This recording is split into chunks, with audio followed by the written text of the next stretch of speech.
นี่ครับพบกับผมสร้างเข้มขอคายมิวสิกนะครับกับเมื่อนี้ก็มารีวิวการทรงตู้นะครับตัวนี้จะผมก็สิไปทรงตู้อยู่สปปลาวนะครับอยู่ต่อมอกับบ่ได้ขามนะครับกับโทรนัดกันคนละฟังนะครับต่อมอนาโพอยู่มุกดาหารนะครับตัวนี้สุดเดียวก็ค่าทรงครับมันก็แพงนะครับเพราะว่าผมก็คือค่าน้ำมันไปนะครับเพราะว่าตัวนี้บ่ได้มีเพื่อนร่วมทางนะครับส่งเจ้าเดียวราคามันค่าส่งก็เลยสูงนะครับกับบ่สูงมาได้นะครับก็ซอยๆกันไปนะครับผม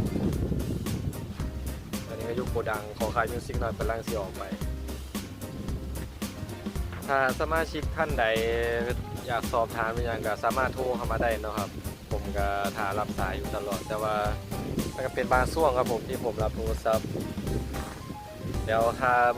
วันนั้นก็โทรมา2-3 เทื่อเดี๋ยวผมก็โทรกลับนะครับผมเวลาผมว่างที่ผมอยากตัดไม้ก็ประกอบตัวแล้วเดี๋ยวผมก็สีมาโทรกลับก็ประมาณนี้นะนี่ก็เป็นแผ่นดินไหวนะครับ15 นิ้วแล้วก็คลิปที่แล้วก็ที่ผมเทส 4x2 นะครับที่ผมย่างออกไปอยู่หน้านอนอยู่ข้างหลังผมนี่ตัวนั้นก็เป็นตู้เบสแผ่นดินไหว15 นิ้ว4 ใบนะครับข้างในก็เป็นดอกอบอ้อม400 วัตต์นะครับโค้งปั๊มธรรมดาตัวนี้ก็สเปคถือว่าสเปคล่างหยาราคาล่างหยานะครับเป็นเสียงก็พอได้ก็รับงานหน่วยงานใหญ่ก็ถือว่าได้นะครับแต่ใหญ่หลายกับว่าอยากไวมันได้แต่ก็งานน้อยก็ถือว่าโอเคครับการงานในหมู่บ้านน้านี่ก็ถือว่ารับได้อยู่นะครับเสียงก็ถือว่าคุ้มพื้นที่นะครับเดี๋ยวไปเบิ่งเรื่อยๆเลยครับผมว่าเป็นยังไงนะครับ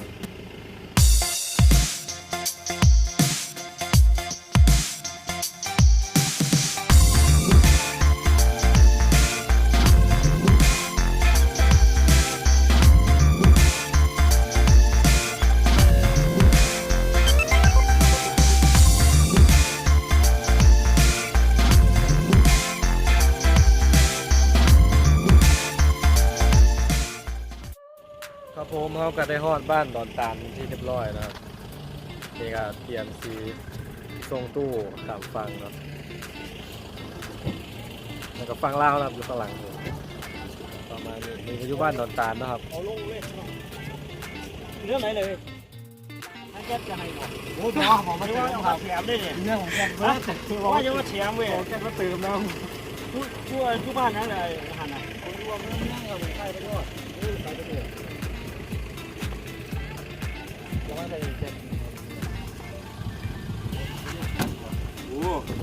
มันดาวแต่เลยก็ตายเลยโดนมันที่ดีครับตัวหน่อยลองตัวหน่อย80ออก70ครับ70ตัวนี้ตัวนี้ตัวนี้ว่าตัวนี้60พอดีครับพ่อผมอยากเอาไปสู้แล้วก็มาจะไปขายไปเลยขายต่อลูกวัดหรือว่าแกงพวกอย่างนี้วัดแหละครับขายวิดีโอไหมใส่เบิ้งเสือของใครอันนั้นไงคู่แฝดก็ผมสมาเลยบอกค่ะจำพ่อเสียงคือการแยกเสียงบ่อยากออกผมมากับมาในบางยาเนี่ยบอกค่ะผมก็มาขาย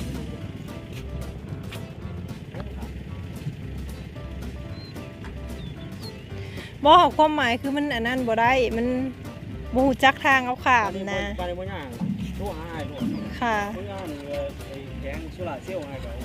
กับพยายามบอกให้กับเจ้าหยกเอาอย่าลากนะเพราะว่าเดี๋ยวงานมันสิเสียจังซี่นะแม่ทั้งหมดหั่นแหละค่ะเพราะว่ามันเป็นห้อยแล้วมันสิมาขี้ร้ายนะแต่เสียงหันรับประกันเสียงเสียงมัน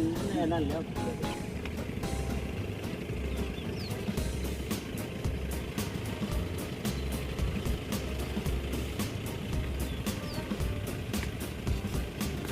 ว่าไปดูมามื้อนี้เด้อมาบ่แม่นจ้า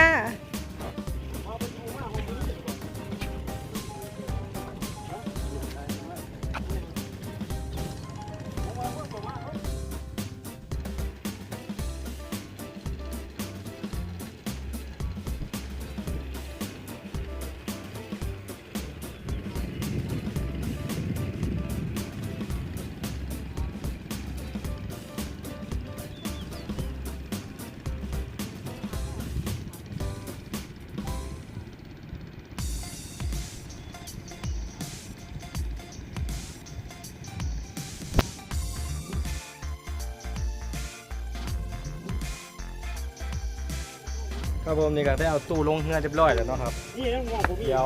เพิ่นก็สิเอาสามฟังไปฟังพุ่นแล้วนะครับ นี่น้องผม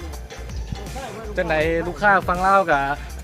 สามารถติดต่อเข้ามาได้เนาะครับแต่ก็มันก็สิมีค่าส่งเพิ่มขึ้นอีกเนาะครับ ไปดิ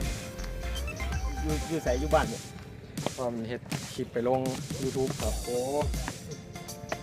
มัน เพราะว่าเดี๋ยวผมก็สิเปิดสาขาอีกสาขาหนึงอยู่ลาวถ้าไปอยู่ฝั่งนี่เขาเอิ้นมาบ้านหยังนี่ครับฝั่งลาวท่านน่ะ ไอ้ท่านนี้บ้านหาดเลยบ้านตะโก้อย่างบ้านหาด ฝั่งลาวท่านพุ่นได้ครับ